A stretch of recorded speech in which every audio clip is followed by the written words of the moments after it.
আমরা আজকে আলোচনা করব নওয়াকিজুস সাওম, রোজা ভঙ্গের কারণ নিয়ে। কোন কোন সময়, কোন কোন ক্ষেত্রে, কোন কোন কাজ সংগঠিত হলে রোজা নষ্ট হয়ে যায় এবং ভেঙে যায়, এবং সেই রোজা কখন শুধুমাত্র একটি রাখলেই হয়, কাজা করলে হয়, এবং কখন কাফফারা দিতে হয়, অর্থাৎ একটি রোজার জন্য 60টি রোজা রাখতে হয়। এই কাফফারা, কাজা এবং কখন রোজা ভাঙা জায়েজ আছে, কে কে রোজা ভাঙতে পারবে, কখন ভাঙতে পারবে, এই যাবতীয় বিষয়ের উপর ইনশাআল্লাহ আলোচনা করবো, কথা বলবো। আল্লাহ রাব্বুল আলামিন আমাদের সবাইকে শ্রবণ করে জীবনে আমল করার তৌফিক দান করুন, সকলে আমিন। আমরা প্রথমে সেই বিষয়গুলো শুনবো যে এই বিষয়গুলো সংঘটিত হলে রোজা নষ্ট হয়ে যায়। 1 নম্বরের মধ্যে রয়েছে মুখ ভরিয়া বমি করা। যদি কোনো মানুষ অসুস্থতা জনিত কারণে গড়গড় করে মুখ ভরে বমি হয়, তাহলে তার রোজাটা নষ্ট হয়ে যায়। 2 নম্বরে ভুলবশত পানাহার করে পুনরায় পানাহার করলে। একটা বিষয় মনে রাখবেন, আপনি রোজা রেখেছেন, আপনার মনে নেই, আপনি পানি খেয়েছেন বা কোনো খাবার খেয়ে ফেলেছেন, আপনি ওখানে স্টপ করে দিবেন মনে আসার সাথে সাথে, পরে আর খাওয়া যাবে না। কিন্তু যদি আমি রোজা অবস্থায় ভুলে খানা গ্রহণ করে ফেলেছি, এরপরে মনে করি রোজা নষ্ট হয়ে গেছে, আবার খাই, পেট ভরে খাই, মনে আসার পরেও খাই, তাহলে আমার রোজাটা নষ্ট হয়ে যাবে। 3 নম্বরে অচেতন অবস্থায় পানাহার। কেউ অসুস্থ হয়ে পড়লো, বেহুশ হয়ে পড়লো, এখন কেউ এসে পানি অথবা কোনো খাবার খাইয়ে দিল, তাহলেও রোজা নষ্ট হয়ে যাবে। 4, ওষুধ সেবন করলে। এখন এক্ষেত্রে একটু মত পার্থক্য রয়েছে অনেকের মধ্যে। যারা ডায়াবেটিক, অনেক ডায়াবেটিক রোগীদেরকে অনেক সময় ইনসুলিন নিতে হয়, অনেকে ডায়াবেটিকের ওষুধ খেতে হয়। এইসব ক্ষেত্রেও অধিকাংশ আলেমদের মতামত হলো, যেহেতু শরীরের মধ্যে কিছু পুশিং করলেই রোজা নষ্ট হয়ে যাবে, শরীরের মধ্যে কিছু পুশিং করা যাবে না। সে যেভাবে হোক, খাবার মাধ্যমে, পেটে, নাকের মাধ্যমে গ্রহণ করা অথবা ইনজেকশনের মাধ্যমে পুশ করা, এই প্রত্যেকটা ক্ষেত্রেই রোজা নষ্ট হয়ে যায়।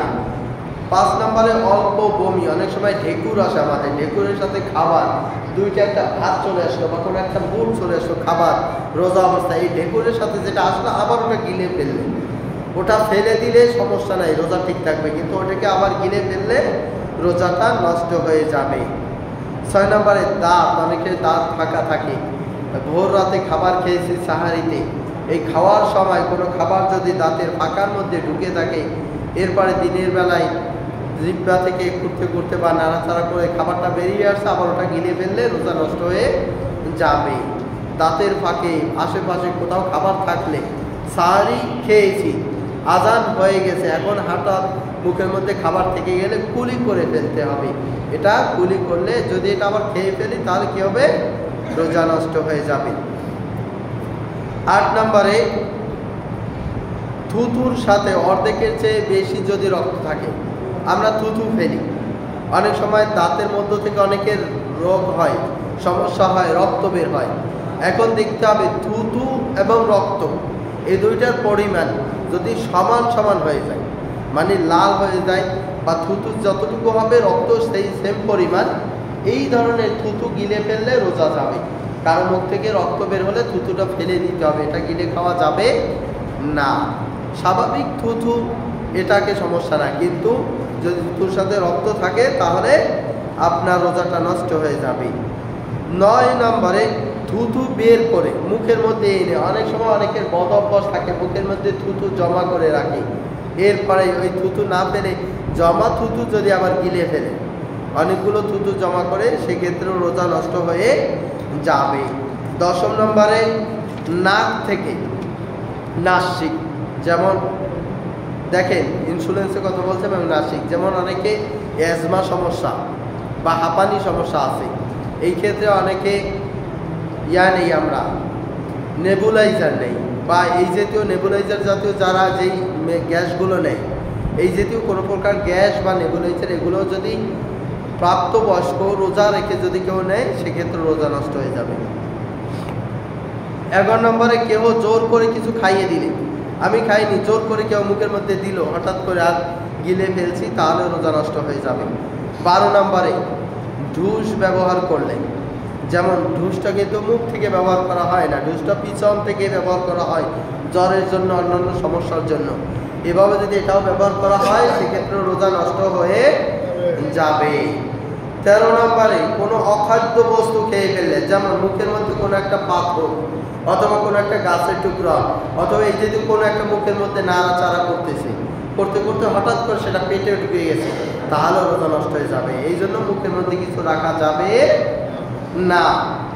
তারপরে 14 নম্বরে রোজা অবস্থায় দিনের বেলায় স্ত্রীর কাছাকাছি হলে। 15 নম্বরে যে এভাবে নিজেদের শারীরিক কোনো চাহিদা নিয়ে স্ত্রীকে স্পর্শ করলে সেক্ষেত্রেও চুমুন করলেও রোজা নষ্ট হয়ে যাবে। 16 নম্বরে লজ্জাস্থানে বারবার স্পর্শ করা এবং যেই ক্ষেত্রে ওযু নষ্ট হয়, এই যদি কিছু হয়ে গেলে তাহলেও রোজাও নষ্ট হয়ে যাবে। 17 নম্বরে রাত বাকি আছে বলে মনে করে খাওয়া দাওয়া করলে।